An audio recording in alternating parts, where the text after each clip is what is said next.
held a glitch in your hand? I don't mean a computer error or a frozen screen. I mean a living, breathing piece of code that could rewrite the laws of physics. Because I found one, and it has 8 legs. I have exactly 3 seconds before I hit the ground. My hover boots are dead. I'm falling from the tallest tower in Neo-Prisma. The wind is tearing at my goggles, and the only thing that can save me is a spider the size of a baseball. Stick around, because in the next few minutes, we're going to break every speed limit on the Central Data Highway, turn a security bot into a disco ball, and discover why the most dangerous thing in this city isn't a monster, ... It's a master artist. If you want to survive the drop, hit that subscribe button to link your neural feed to our resistance. Okay, here we go. It started this morning. The sun was hitting the solar glass towers of Neo-Prisma just right, making the whole city look like a diamond. To the outsider, my home is paradise. Welcome to the city where the traffic lights never turn red. The weather is always a perfect 75 degrees, and nothing unexpected ever happens. Everything is automated. Everything is clean. Everything is boring. I'm Leo. In a world where everything is new and perfect, I like the old stuff. I spend my days in the lower sectors, digging through piles of discarded server parts, trying to find components to upgrade my gear. Life here feels like living inside a screensaver, beautiful to look at, but you can't touch anything. Until I saw the capsule, it wasn't rusted like the other junk in the heap. It was a geometric puzzle box, pulsing with a light I'd never seen before, shifting teal that hurt my eyes if I stared too long. It was vibrating, humming a low frequency that made my teeth ache. I reached out, my fingers barely brushing the smooth, cold surface, when suddenly, the box didn't open. It dissolved. It shattered into a cloud of glowing pixels and then snapped back together in a fraction of a second. But it wasn't a box anymore.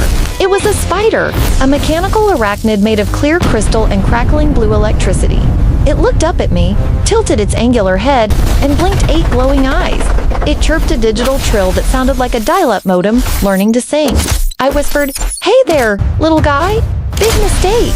It took that as a signal. It shot a web of pure fiber optic light at the ceiling and zipped away, leaving a trail of sparkling dust in the air. I looked at my glove where it had touched me. The diagnostic screen flashed. System breach. This wasn't a toy. It was a key. Asterisk, I clicked my hover boots on and dove after it. The chase was on. But this wasn't just a runaway pet. Everywhere the spider touched, reality ... glitched, but it glitched beautifully. It skittered across a boring, gray concrete wall, and instantly, the wall erupted into a moving mural of neon flowers. It bounced off a street lamp, and the light started playing jazz music. It ran over a fire hydrant, and the water turned into floating bubbles of liquid gold. I realized then, this wasn't just a machine. It was a magic spider, an ancient program designed to bring chaos and color back to our overly perfect world. I named him Spindle, and I wasn't the only one watching him.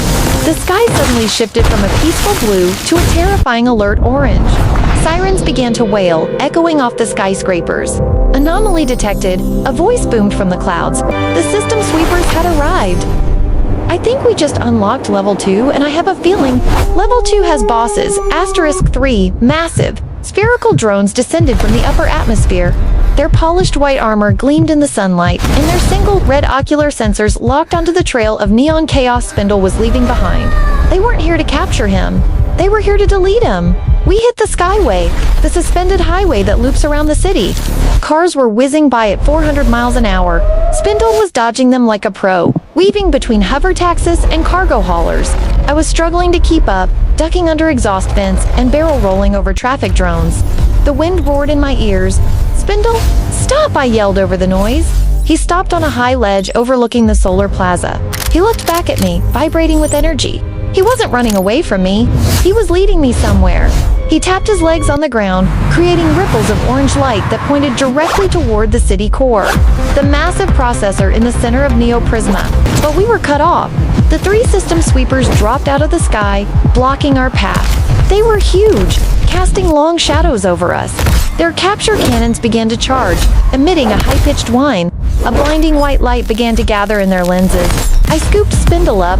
He felt warm, vibrating like a supercharged battery. We were trapped on the ledge of the spire. 3 drones in front, 1,000-foot drop behind. I looked at Spindle. He spun a web, not at the drones, but off the ledge. Into thin air. He wanted us to jump. I crouched down to charge a super, and that's when I heard the worst sound imaginable.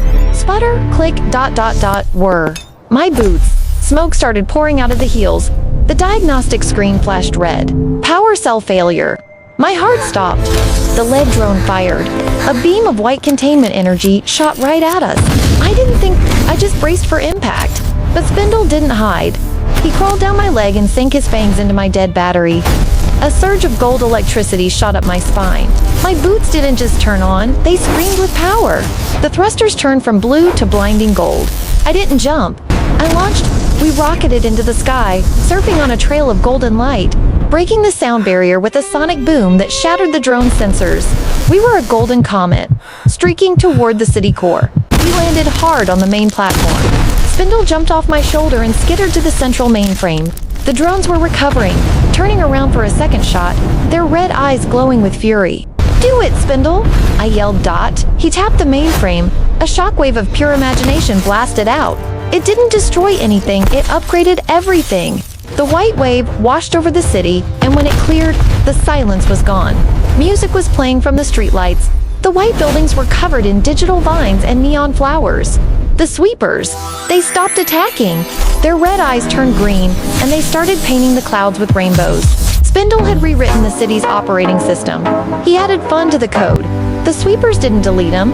They couldn't. He's part of the system now. Neo-Prisma isn't boring anymore. It's a masterpiece. I stood up, dusting off my jacket. Spindle crawled back onto my shoulder, his crystal body pulsing with a soft, happy light. But as I looked at the horizon, Spindle suddenly perked up. He pointed one glowing leg toward the sky, where a floating island had just appeared out of nowhere, shimmering with gold and glitching in and out of existence. I checked my boot charge. 200% capacity? I grinned. Ready for round 2? Spindle. If you want to join my next adventure, press subscribe button, comment your answer, and share it with your friends.